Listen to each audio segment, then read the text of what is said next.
All right, let's talk about something that can be really tough for families: bedwetting.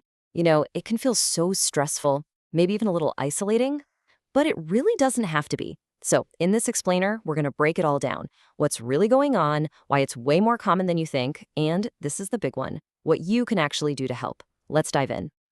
So, if you're watching this, chances are you're looking for some answers. And maybe you're feeling a bit frustrated or worried or maybe just, completely exhausted. Well, the good news is you are in exactly the right place. We're going to get you some clarity and hopefully a lot of reassurance. Okay, first things first, and this is so, so important. You are not alone. Neither is your child. This is an incredibly common part of growing up, and it's high time we start talking about it openly, without all the blame and shame that can sometimes creep in. And when I say common, I mean really common. The numbers might actually surprise you. Look at this. A full half, 50% of all 3-year-olds wet the bed. Then, by age 4, that number drops to 20%. And for 5-year-olds, it's about 10%. So what does that tell you? It's totally normal. For these younger kids, it's just a developmental phase they're going through. All right, so here's our game plan for today. First, we'll define what we're actually talking about. Then we'll dig into the root causes. After that, we'll cover how you as parents can help, look at some treatment options, and finally, we'll wrap up with the key takeaways you can put into practice right away. Okay, let's kick things off with the official term you might hear from a doctor: enuresis. Sometimes just getting the language right helps take some of the mystery out of it and helps us understand what's really going on. So, the full clinical term is nocturnal uresis. Fancy words, right? But all it really means is involuntary peeing at night in a kid who's at an age where you generally expect them to have bladder control. And this is crucial. It is not a deliberate act. It's not a behavior problem. It is 100% involuntary. So that begs the question, right? What is that age when we can reasonably expect them to be dry? Well, while it's super common in younger kids, doctors usually start to look at it as something that might need attention if it's still happening regularly once a child hits 6 years old. And just a note, for a lot of boys, this can even be normal up to age 8. All right, moving on to the root causes. And I really want you to hear this. I can't stress it enough. It is almost never, ever anyone's fault. And that goes double for the child.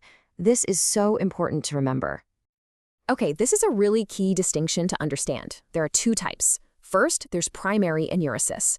This is when a kid has just never been consistently dry at night. It's the most common kind, and it's usually just a small delay in their physical development, nothing more. Then you have secondary enuresis. This is totally different. This is when a child has been dry for a good while. We're talking at least a year, and then suddenly starts wetting the bed again. This one is often tied to some kind of trigger. So for that first type, primary enuresis, the causes are pretty much always physical. Your kid might just be a super deep sleeper, Their brain just doesn't get the wake-up signal from their bladder. It could be that their bladder is a bit on the smaller side, or again, just a slight developmental delay. Oh, and here's a big one. It often runs in the family. If you or your partner wet the bed as a kid, there's a much higher chance your child will too.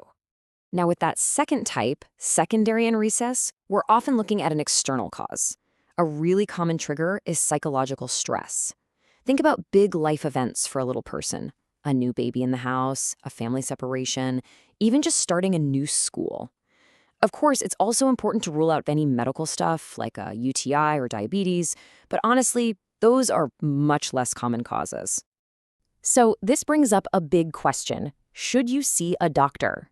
And the answer is a definite yes. It's always, always a good idea to get your child checked out by a professional. Why?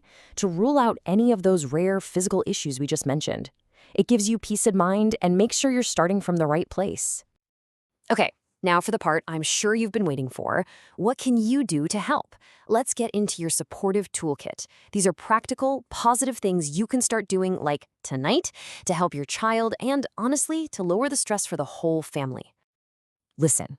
If you only remember one single thing from our chat today, please let it be this: reassure your child. Tell them over and over, there is nothing wrong with you. This is not your fault. It happens to lots of kids, and you will grow out of it. Your calm, loving reassurance is the absolute foundation for everything else. All right, let's talk practical do's and don'ts. On the do list, praise them for dry nights. A little celebration goes a long way. Use a nightlight. It just makes that trip to the bathroom less spooky. And make sure they have a nice morning shower to feel fresh and clean. Now, the don'ts, and this is a big one, absolutely do not scold or punish. All that does is create shame. And here's something that might surprise you. Experts actually advise against restricting drinks in the evening or waking your kid up to pee. Turns out, those methods just don't really work and they can mess up their sleep. Okay, let's talk about managing the mess. There are some great tools out there to make life easier. You can get these special absorbent pads to go under the sheet. They're a lifesaver for the mattress. And speaking of mattresses, a good protector is a must. And, absorbent pull-up pants can be amazing for giving your child a sense of comfort and dignity, especially if they have a sleepover or you're going on a trip.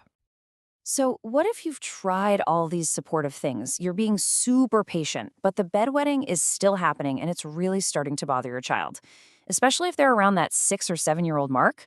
Well, that's when it's time to start exploring some more formal treatment options. And when it comes to treatment, there's one that experts agree is the most effective by far, the bedwetting alarm. It's a pretty simple little device, but it has a really high success rate, particularly for kids who are 7 and up. So how on earth does an alarm stop bedwetting?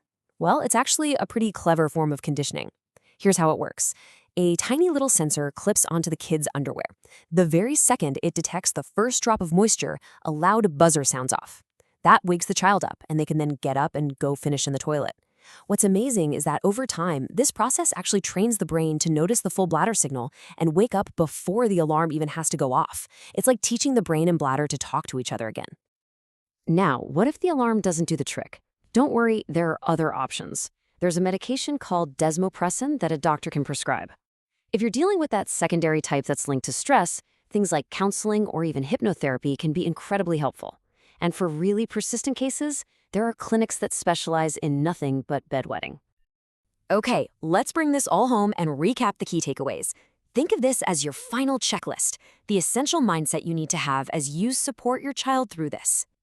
All right, here are the big things to lock in. Number 1, and say it with me, it is not the child's fault. Number 2, it very rarely has an emotional cause, especially the primary kind. Number 3, the best news of all, it gets better over time. It almost always goes away completely before they become teenagers. And finally, number 4, for kids 7 and up, it responds really well to that bedwetting alarm. So, as we finish up here, I just want to leave you with one final thought to reflect on. After hearing all this, what's the most important message you can share with your child tonight? The most supportive, the most loving thing you can say to them? Because really, that's what this is all about. This is a phase. It will pass. And while you're navigating it, just remember your patience, your supports, and your understanding, those are your superpowers. They're the most powerful tools you have to get your child through this with their confidence and their self-esteem shining bright.